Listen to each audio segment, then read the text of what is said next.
Esta nueva semana vamos a tocar el tema precursores. Ese es el tema general de la semana y vamos a descubrir dos historias bíblicas, dos historias más de las que hemos estudiado, pero que ya nos van a ofrecer a nosotros algunas perspectivas sobre, y me gusta esta frase que está en la introducción, cómo disfrutar de paz en medio de las circunstancias más difíciles. Porque lo que hemos estado aprendiendo es que, aunque es verdad que vienen cosas difíciles sobre el mundo y sobre el pueblo de Dios, eso no nos tiene que meter en un plan de estar atemorizados o de vivir amargados, sino que debemos disfrutar de paz. Vamos a orar pidiendo la bendición de Dios, agradeciendo que también nuestro pastor Dani Pérez está con nosotros, porque el tema de esta semana va a estar muy bueno y hoy vamos a hablar sobre Daniel 2 y el enfoque historicista. Pidamos la dirección de nuestro Dios. Querido Padre, gracias te damos por tu palabra que ilumina nuestras mentes y nos ayuda a ver las cosas en su justa dimensión a fin de que podamos vivir una vida de gozo porque tú nos has mostrado el camino y nos has mostrado la gran victoria que tú ya has asegurado para tu pueblo. Oramos en el nombre de Jesús. Amén. No es propiamente la historia de Daniel 2, Pastor Dani Pérez, la que vamos a estudiar, pero Daniel 2 definitivamente nos va a ayudar muchísimo. Y diríamos entonces sería una tercera historia, pero comenzando por ahí, cuando nosotros leemos la Biblia, cuando estudiamos la palabra de Dios y nos metemos al tema de la profecía, definitivamente tenemos que pasar por el libro de Daniel y definitivamente por Daniel 2.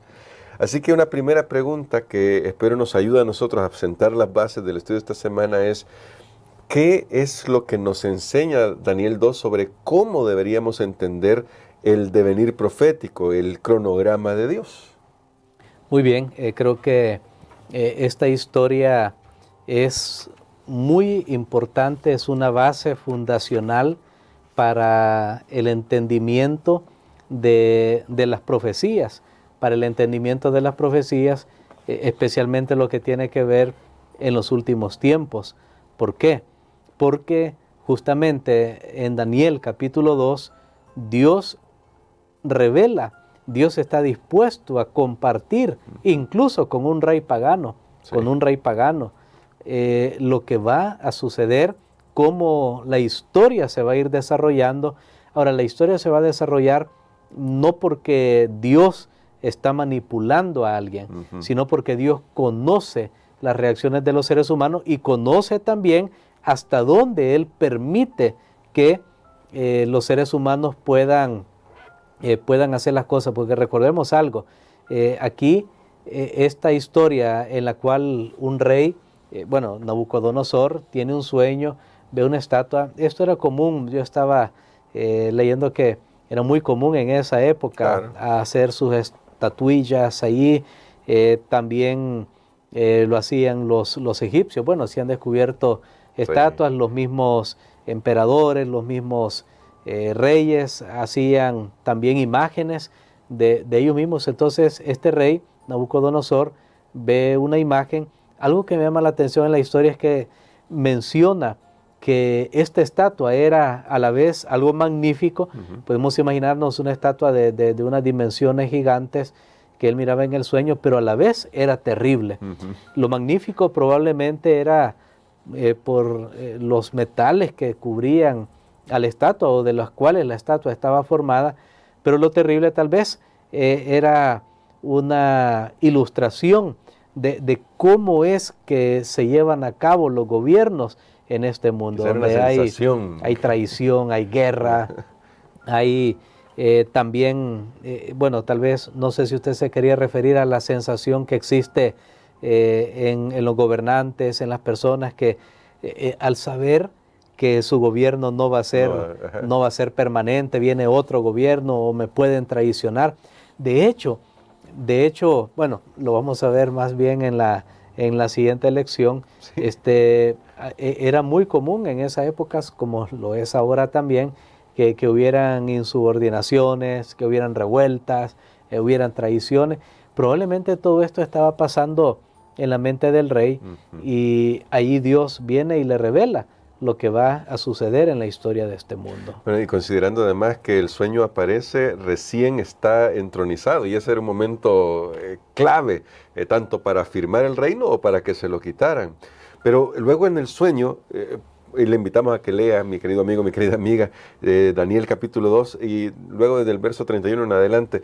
Pero luego en el sueño, Dios le muestra a Nabucodonosor, que luego se lo va a revelar a Daniel, que hay una sucesión: oro, plata, bronce, hierro, pies de barro con hierro.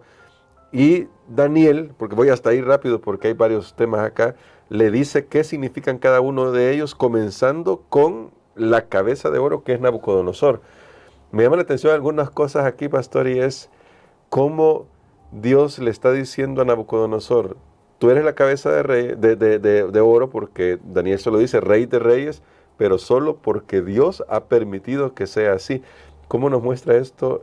Lo que usted decía, que Dios no fuerza las cosas, que Dios dirige la historia, y que eso ya debería de nosotros darnos tranquilidad para saber que Dios va a conducir esto para bien de su pueblo. Sí, totalmente. Bueno, algo bien interesante, noten que Dios le revela esta imagen, esta estatua, cosa que para ellos era algo, como ya mencioné, común, conocido, pero al estar en una estatua, y así como en una figura humana, los órganos, los miembros están unidos el uno al otro, en un sentido muestra una unidad. Por eso es que nosotros no podemos venir y pensar, bueno, sí, Nabucodonosor era la cabeza de oro, pero el pecho es algo que va a suceder, por ejemplo, en el futuro, a partir de nosotros. No, porque estamos hablando, muestra una sola unidad hasta el establecimiento de un reino que es el reino de Dios. Nosotros entendemos que es el reino de Dios.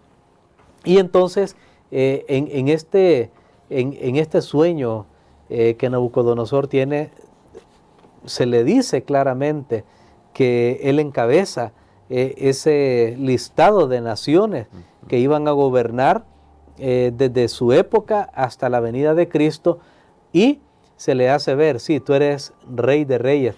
Se le da un nombre que incluso se aplica en la Biblia para Dios. Sí. Y se le dice que Él tiene dominio sobre todo, porque recordemos que desde el principio, cuando Dios creó al hombre, la idea era que el hombre tuviera y ejerciera dominio, por supuesto, siempre bajo Dios, bajo la voluntad de Dios, las órdenes, los principios que Dios había dado. Y así que Nabucodonosor al final no era alguien independiente, no era alguien que también podía hacer todo lo que quisiera indefinidamente. Dios le había dado a él la oportunidad, y Dios estaba en el control, y Dios sabía lo que iba a suceder más adelante. Creo que el hecho de que Dios haya revelado y conozca el futuro es lo que distingue a Dios de cualquiera otro ser en este universo. De hecho, en Isaías hay una sección muy bonita en el libro de Isaías, donde se establece que Dios es Dios precisamente por esa razón. Amén. Porque Él conoce el futuro y Él desafía. Y Él dice, bueno, si alguien quiere desafiarme y ser tomado en cuenta como Dios, diga lo que va a suceder más adelante, diga lo que va a suceder en el futuro.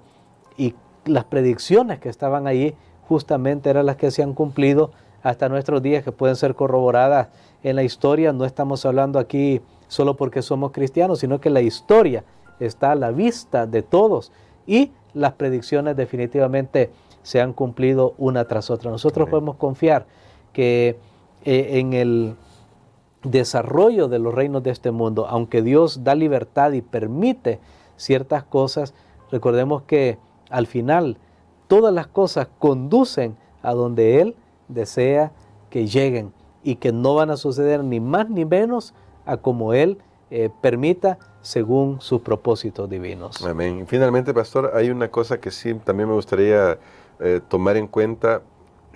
Cuando uno lee Daniel 1 y 2, para unirlos así seguiditos, uno encuentra esa palabra que dice de que Nabucodonosor llevó los tesoros del templo, porque era una batalla al final de decidir si mi dios Marduk, en el caso de Nabucodonosor, era más poderoso que el dios de los judíos, y se los lleva a Sinar. Un nombre que nos suena porque nos recuerda a Babel. Y lo que quiero decir con esto es o lo que quiero preguntar con esto es, ¿cómo esta historia, la de la estatua de Nabucodonosor, representa los principios antagónicos de Babilonia, Babel, y del reino de Dios, por lo cual nos invita a tomar una decisión de en dónde queremos estar, con qué principios nosotros queremos vivir.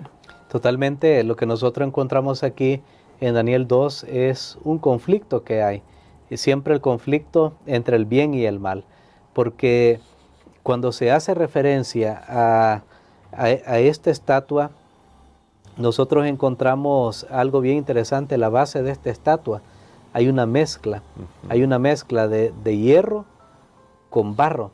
El hierro representa la fuerza, el barro la debilidad. Y recordemos que Dios mismo hizo al hombre, ¿de qué?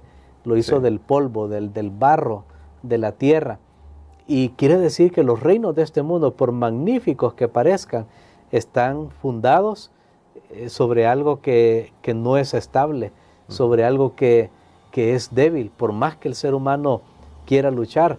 Y yo creo que eso impactó la mente de Nabucodonosor. Y entonces nosotros tenemos ahora algo bien interesante. Dios nos promete un reino, porque cuando la Biblia habla que una piedra fue arrancada del monte y no con mano humana, porque la mano humana pues representaría las acciones del hombre, sí. Eso indica que Dios estaba queriendo influir en la mente del rey y por supuesto de todos los habitantes de este mundo, para que acepten un reino que no va a tener final, que no tiene esa mezcla, porque desde el principio de la historia de este mundo nosotros hemos visto cómo está esa mezcla. Por ejemplo, aún yendo antes a Babel, Génesis 6, ¿qué nos dice? Los hijos de Dios se mezclaron con las hijas de los hombres. Génesis 11, ahí vemos ya la historia de la torre de Babel, y a partir de ahí, bueno, en adelante el ser humano ha tratado de hacer combinaciones, ha tratado de perpetuarse y de perpetuar los reinos de este mundo, pero uno tras otro han caído, porque solo hay un reino que es permanente y es el reino de Dios. Por eso nosotros somos invitados en este conflicto a poner nuestra confianza en Dios, quien vive y permanece para siempre, no en las cosas de este mundo que son pasajeras, son frágiles. Hay de aquellos que confían en riqueza, que confían en educación, que confían en conexiones políticas. Todas estas cosas finalmente no son duraderas. La humanidad no va a poder subsistir por sí misma aún. Y yo quiero mencionar algo que en lecciones anteriores, bueno, lo quería mencionar, aunque esta semana creo que vamos a tener oportunidad en otros días.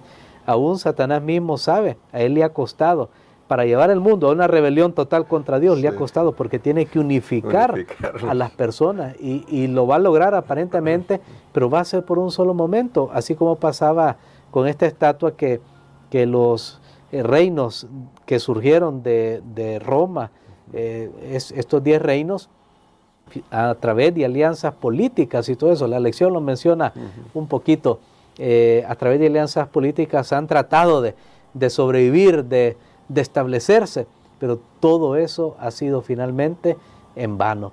Recordemos que al final esto es una lucha entre el bien y el mal, donde nosotros ya tenemos el cuadro ganador y somos invitados para pertenecer a él. Y nosotros queremos invitarle a usted, mi querido amigo, mi querida amiga, a que pueda unirse a este cuadro ganador que es el de Jesús. Es la bandera de Jesús la que seguimos. Y quisiera, pastor, que ore por nosotros para que cuando estudiamos Daniel 2 y el libro de Daniel, porque mañana vamos a comenzar ya con la historia, una historia fascinante en Daniel 3, que esto nos permita a nosotros de verdad rendir nuestros corazones de tal manera que pase lo que pase, podamos vivir con tranquilidad, sabiendo que finalmente Dios lleva todo, como usted lo mencionaba anteriormente, al destino que Él quiere llevar. Amén. Padre, gracias te damos, Señor, porque hoy tú nos has asegurado que estás al control, conoces todo, absolutamente, y eso nos da la seguridad de que pase lo que pase en nuestras vidas, Señor, tú siempre